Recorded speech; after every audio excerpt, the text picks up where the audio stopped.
tal? ¿Cómo le va? Buenas tardes. Voy a estar con el diputado Iñaki Aldazoro en un minuto nada más. Tengo aquí la carta documento que le terminó torciendo el brazo al señor Rivarola, y así los diputados justicialistas terminaron diciendo no a los juicios promovidos por el gobierno, los juicios del disparate, los juicios políticos. Bueno, es una carta del doctor Alberto Nayar, quien fuera el abogado de los miembros del Tribunal de Cuentas.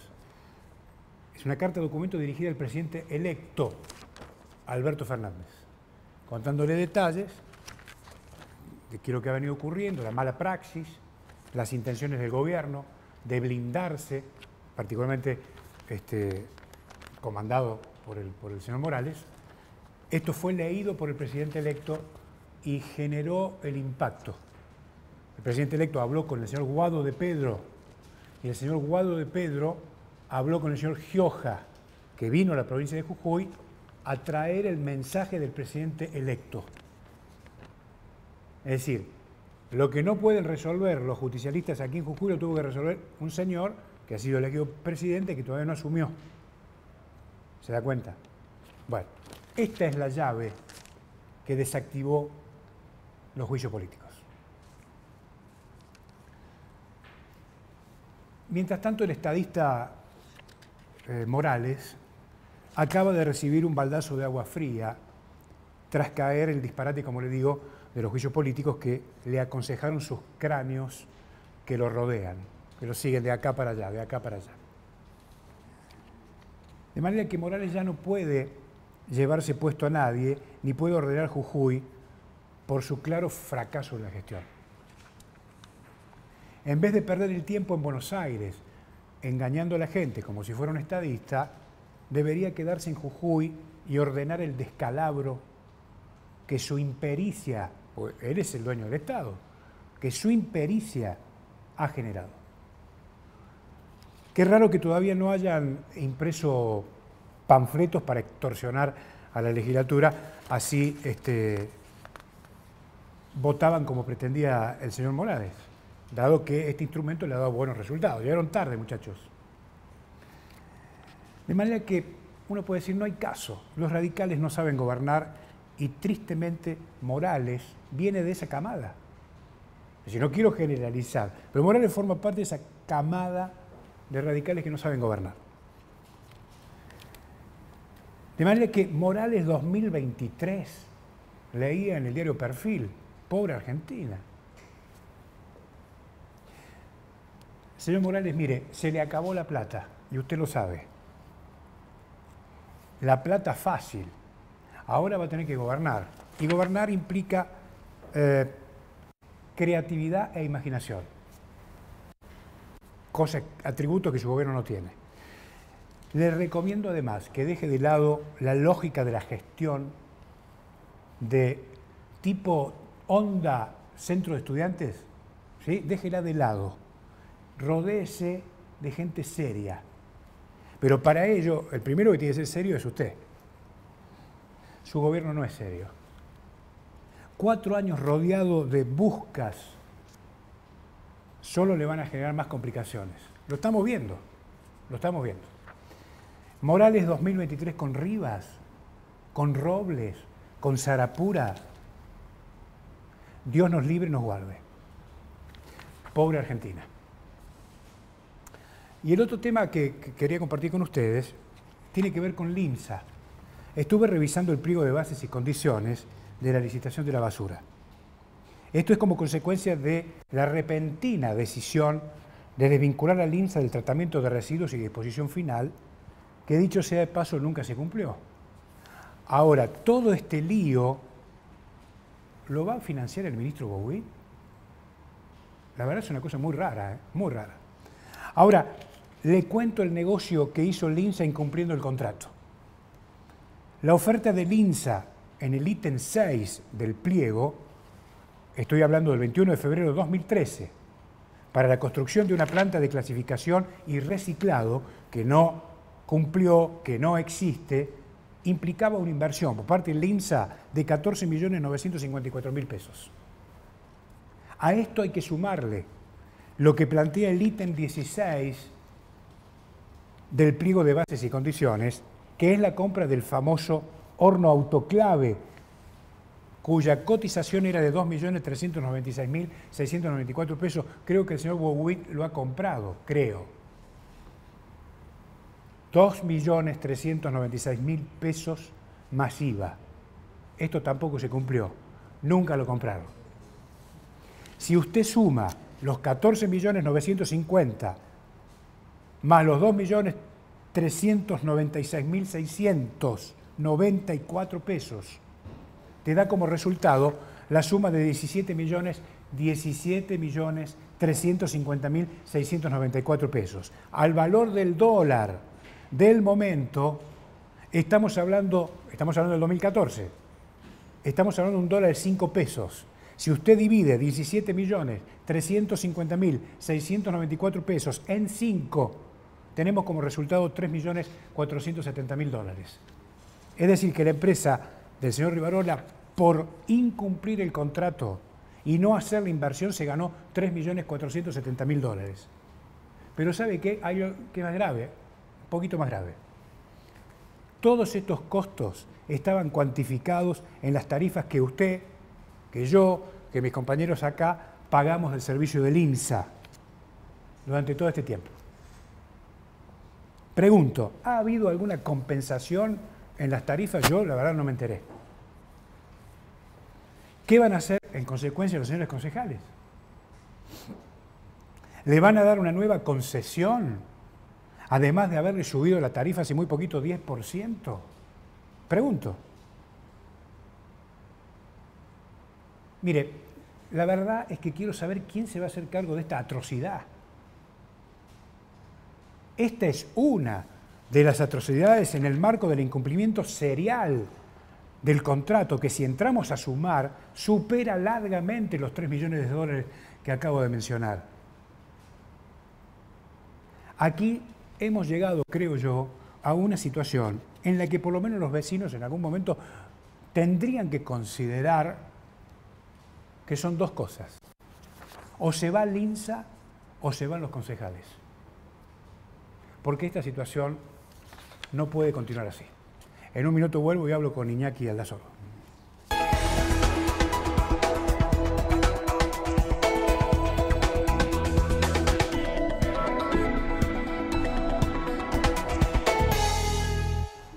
¿Qué tal? ¿Cómo le va? ¿Cómo anda? Muy bien, muchísimas gracias por la invitación. Al contrario. Escuchando la editorial. Bueno, ¿usted está de acuerdo o no está de acuerdo? Sí. Ya que usted me pregunta. Ha quedado de manifiesto el completo fracaso de una gestión privatizada de servicios que como tales deben ser municipales, estatales, debe ser nacionalizado el conjunto de los servicios para evitar este tipo de negocios y de atropellos a espalda de los vecinos y de los trabajadores.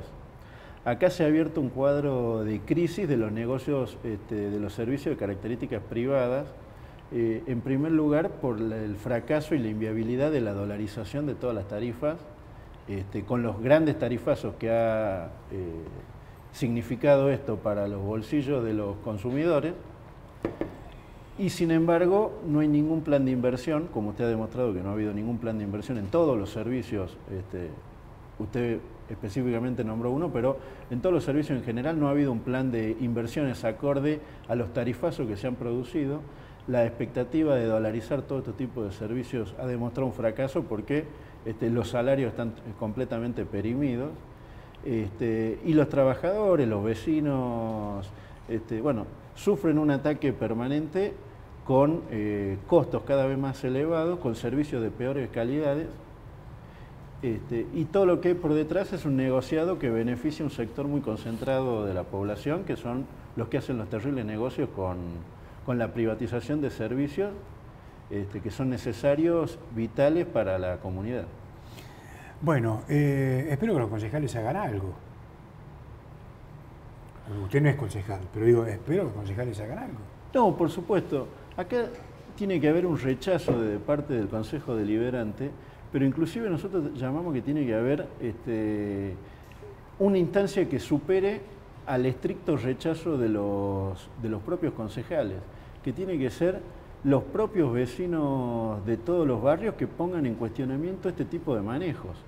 Y esto que usted me está consultando, hay ejemplos en todos lados.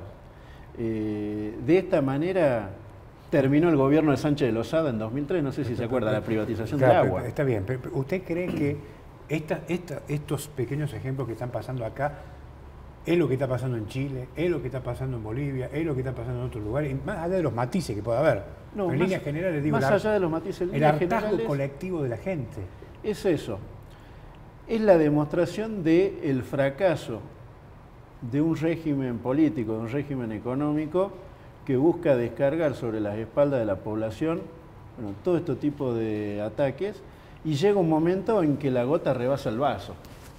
Las movilizaciones de Chile nacieron por un aumento del costo del boleto del subte. Claro. Y nacieron por eso y no nacieron por eso, porque venía acumulando una serie de broncas y una serie de impotencia del pueblo chileno que, una vez que se destapó la olla, ya no solo reclama contra ese aumento, sino que reclama inclusive hasta por una reforma constitucional, por la huelga general, por las condiciones de vida de los jubilados que cobran una miseria.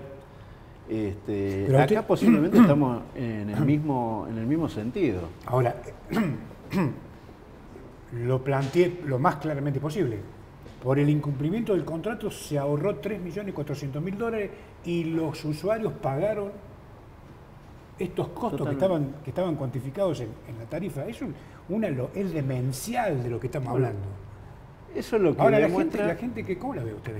Eso es lo que demuestra que no se pueden privatizar los servicios. Porque el servicio no puede ser un negocio y un servicio público. Porque hasta dónde se mide cuánto debería ser la ganancia privada por los servicios que brinda una empresa y hasta qué punto se deben garantizar determinadas tareas o determinadas funciones que tienen específicamente un servicio público. Esto es lo que pasa con el transporte, esto es lo que pasa con la recolección de residuos, esto es lo que pasa con la administración, del agua, de la luz, del resto de los servicios. Está bien. Es una visión, si usted quiere, ideológica del tema, ¿no es cierto? Que yo la respeto. Pero aquí hay un problema de gestión. Digo, aquí hay un problema de gestión, ¿o no? No, totalmente. Es decir, usted puede contratar un servicio privado y controlarlo como corresponde. Y después fallan los controles, lógico. o fallan o no hay ningún tipo de control para ver si las inversiones se hacen o no se hacen. Claro. Pero lo que yo quiero llevar al meollo de la cuestión es que en todo emprendimiento de este tipo de características, que es privado, esconde negociados de estas características. Por ejemplo, hoy vamos a un cuadro donde es inviable una dolarización o la transferencia del costo en dólares a las tarifas de la luz. Porque es inviable la dolarización, inclusive ya el próximo presidente está discutiendo la necesidad de desdolarizar las tarifas. Ahora, todos los contratos que ha firmado la provincia con la producción de energía eléctrica solar es en dólares. Entonces vamos a un choque entre la pretensión de las empresas de ganar un contrato firmado en dólares y la imposibilidad de transferirle ese costo en dólares a los usuarios que desde ya no se pueden hacer cargo porque los salarios están especificados. Y no hay un esquema y no hay margen para aumentos permanentes de los costos de los propios servicios. Entonces, nosotros hacemos una impugnación de este tipo de mecanismos. Y después, claro está, que dentro de este tipo de mecanismos de servicios privatizados está el problema de que entre bomberos no se pisan la manguera y no hay ningún tipo de control de si efectivamente se hacen las inversiones o no.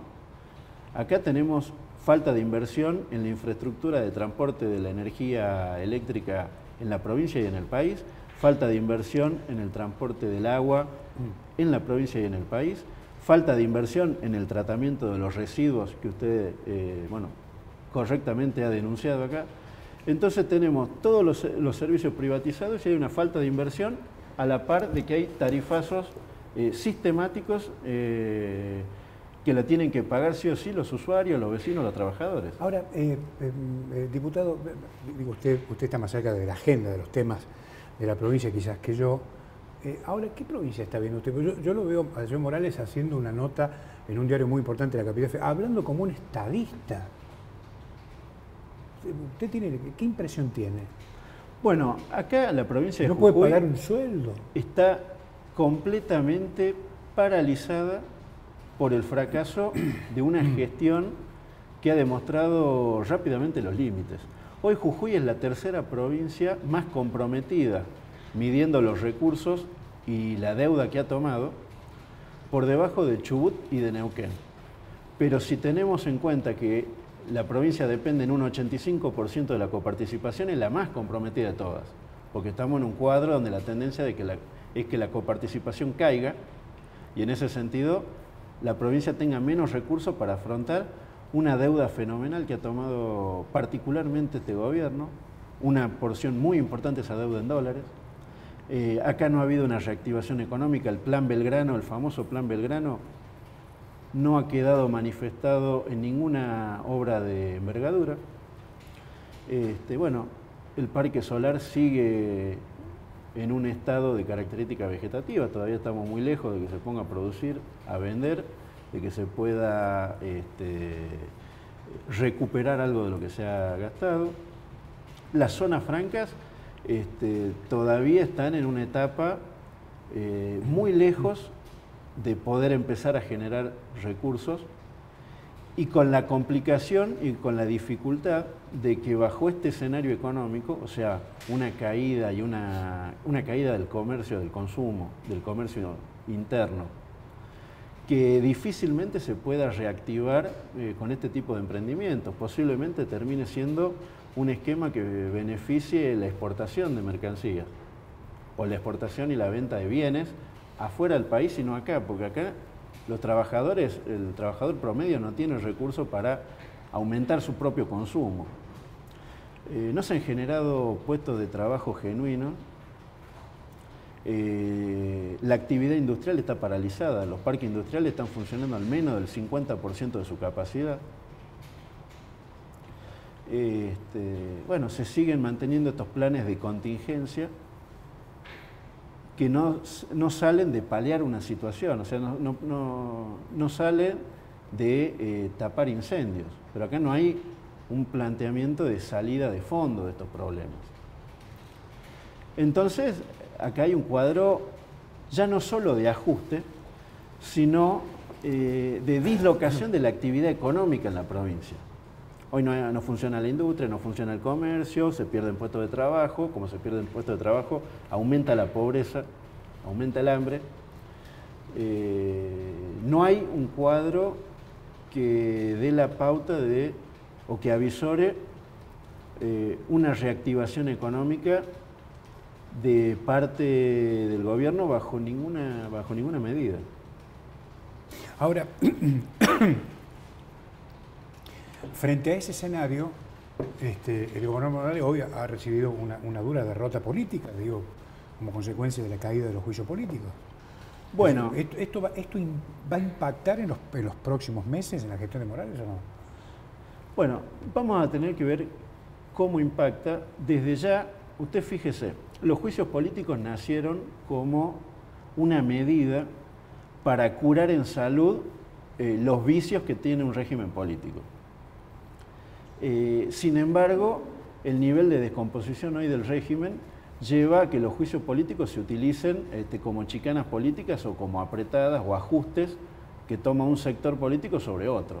Y en función de esas necesidades es que se llevan adelante, se dejan caer. El mismo juicio político que se estaba procesando hasta hoy que cayó, se había presentado el año pasado y no se había dejado caminar, se había dejado caer en la propia legislatura. El propio gobierno este año decidió impulsar y desarrollarlo y chocó con sus propios límites. Chocó con los límites de que hubo una ruptura de acuerdos con la oposición tradicional o con un sector de la oposición tradicional, que es el peronismo, y eso inviabilizó que caminen. Pero es por eso que nosotros, por ejemplo, en la legislatura, estamos en contra de que la legislatura designe los jueces. Nosotros somos partidarios de que todos los funcionarios públicos tienen que ser electos y revocables por el pueblo para evitar este tipo de mecanismos. Los tres poderes, ¿no? De los tres poderes y todos los funcionarios generales, los funcionarios que pueden designar el Poder Ejecutivo, que todos sean electos y revocables por el mandato popular. Porque es una medida donde en última instancia es el pueblo el que elige a quién pone y a quién saca y no queda supeditado a los acuerdos de cúpulas y a la función política que pueda tener avanzar o no avanzar en un juicio político. Esto definitivamente no ha dado resultado. Esto demuestra que no da resultado, que es un fracaso y también desnuda las complicidades políticas que han tenido los dos partidos que gobernaron la provincia desde su fundación hasta la actualidad, que ahora ha quedado al desnudo por un realineamiento político nacional que mandó línea de que se separe Cambia Jujuy del peronismo, que venía siendo una pata de auxilio, una rueda de auxilio para votar una serie de leyes y de medidas que eran muy necesarias para el gobernador. ¿Cómo imagina el vínculo entre el señor Morales y el señor Fernández? Yo sé que hay un antecedente de algunas horas. El señor Fernández, después de un disparate del señor Grabois, lo trató de pelotudo importante a Grabois. ¿Esto puede traer alguna consecuencia? Digo, de cara a la construcción de puentes que va a necesitar el señor Morales para poder seguir teniendo algún financiamiento de la nación. Yo creo que va a intentar buscar algún tipo de realineamiento político. Posiblemente no de una manera directa, con una relación directa entre Alberto Fernández y el gobernador, pero sí a través de toda la estructura general que acompaña la fórmula presidencial. No podemos desconocer que, por ejemplo, Massa era el aliado de Morales, era el candidato de Morales en 2015, y un sector del bloque de Cambia Jujuy en un momento estuvo dentro del propio espacio de Massa. Así que la posibilidad de que haya acuerdos o diálogos lo veo más por ese lado que por una discusión. ¿Usted lo ve por el lado de Massa o por el lado de Fellner? Porque no se olvide que Fellner está cerca de Alberto Fernández. Fellner está cerca de Alberto Fernández, es verdad. Y Fellner está muy interesado en resolver sus problemas judiciales. Ha pegado un realineamiento importante. Estaba con el gobernador Urtubey, con la fórmula Labaña Urtubey, y ahora ha vuelto a sentarse en la mesa con Alberto Fernández. Sí. Desde ya no se pueden descartar ningún tipo de hipótesis, pero la tónica más general es de que acá hay un gobierno que necesariamente va a tener que llegar a algún tipo de entendimiento. En primer lugar, por la siguiente razón. El gobierno nacional está apuntando a una reestructuración de la deuda y la provincia necesita entrar en un esquema de reestructuración de la deuda provincial, que solo la va a poder llevar adelante si se produce la reestructuración de la deuda nacional. Y en ese sentido es que van a venir los primeros entendimientos. Y hacemos un llamado de atención de que este tipo de medidas van a suponer condiciones más gravosas y más penosas de vida de la población general. Una reestructuración de la deuda va a significar, digamos, un recorte de partidas, reducir los déficits, medidas políticas como reformas laborales y previsionales que empeoren las condiciones de vida de la población general, posiblemente un esquema que busque una explotación de recursos mucho más desarrollada de la que hay en la actualidad. Entonces son todas medidas que políticamente va a salvar a los dos gobiernos, pero que en términos generales va a complicar las condiciones de vida general de la población en Jujuy y en el país. Gracias por venir. No, muchísimas gracias a usted. Iñaki Aldazorro, el diputado con nosotros. Nos reencontramos mañana. Chao.